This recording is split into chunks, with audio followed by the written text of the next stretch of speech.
강제로 일어날 수밖에 없는 거죠.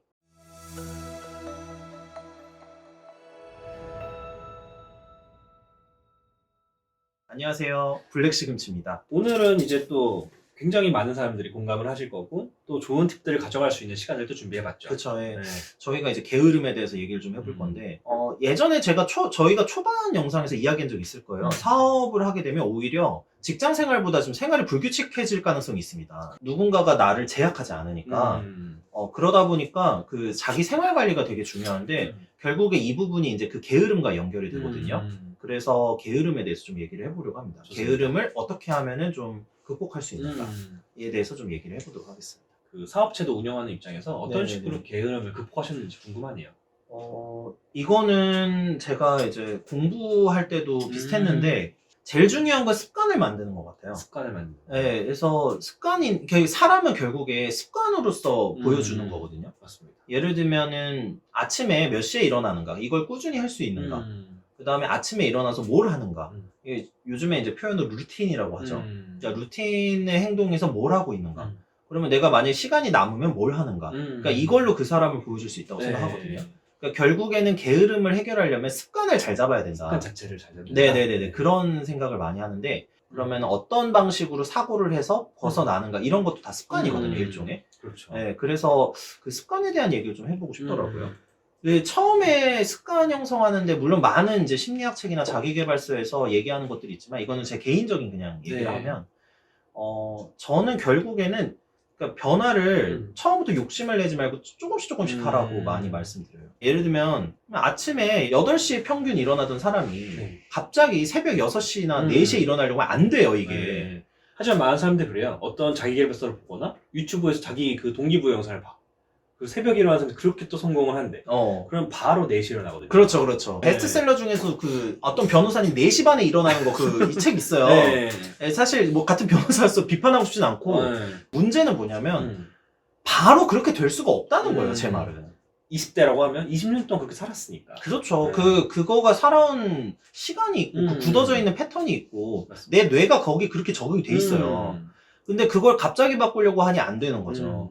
그래서 이제 뭐 의지에 대한 연구도 많은데, 의지로는 못 버텨요. 이거 습관화하려면 의지로 한 달 버티셔야 되는데, 보통 한 달 동안 4시에 일어났으면 끝난 거예요. 이미 그 정도 의지 가졌으면 이미 뭘 해도 되는 사람이에요. 현실적으로 일반인들이 봤을 때는 그거를 갑자기 4시에 일어난다? 나는 그 정도 의지를 갖고 있다? 이미 바꿨을 거예요. 그러니까 저는 현실적으로 얘기를 해서 계획 자체를 너무 빡세게 잡지 말라. 그러니까 그냥 조금씩 줄이는 쪽으로 가는 거예요. 그러니까 예를 들면 8시에 했으면 한 7시 50분쯤 일어나는 걸로 잡으시고, 10분만이라도. 네, 그렇게라도 조금씩 나아지기만 하면 성취욕이 생기거든요. 그렇죠. 근데 나 오늘은 7시 50분에 일어났어.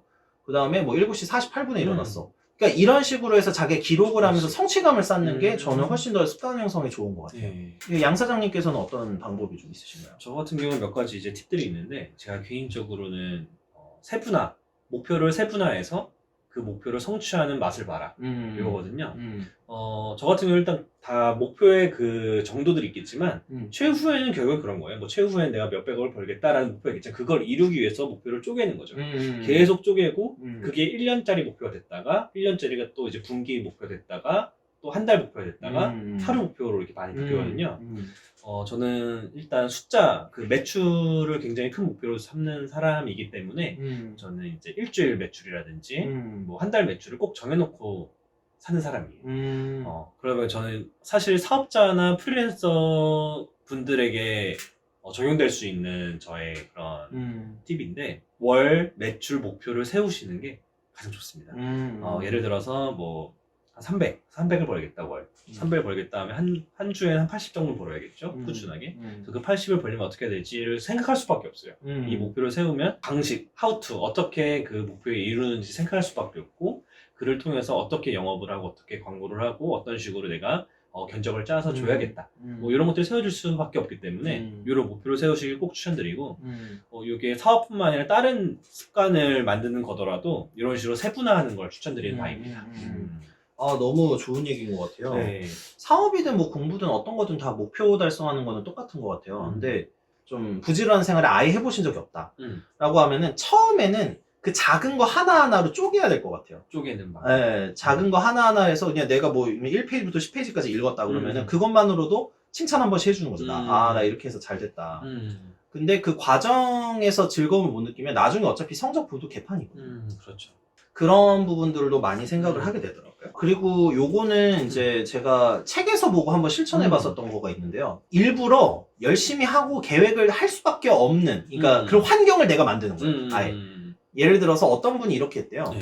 5시에 일어나고 싶으셨던 거예요. 네. 그래서 5시에 택시를 앞에 집 앞을 불러요. 그 다음에 그거를 타서 어디로 가느냐, 뭐 헬스장을 가든 어딜 가는 거예요.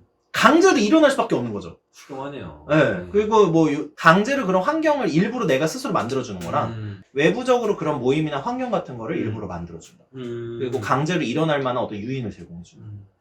그래서 그렇게 하면은 일단은 습관이 그렇게 하다 보면 잡혀가지고 결국에는 더 부지런하게 살 수 있지 않은가. 맞습니다. 라는 생각을 하죠. 일부러 어떤 자기가 몸이 움직일 수 있도록 하는 거군요. 외부적 자극을 주는 것도 한번 생각을 해보시면 좋을 것 같습니다. 네. 오늘은 여기까지 하겠고요. 네, 시청해주셔서 감사합니다.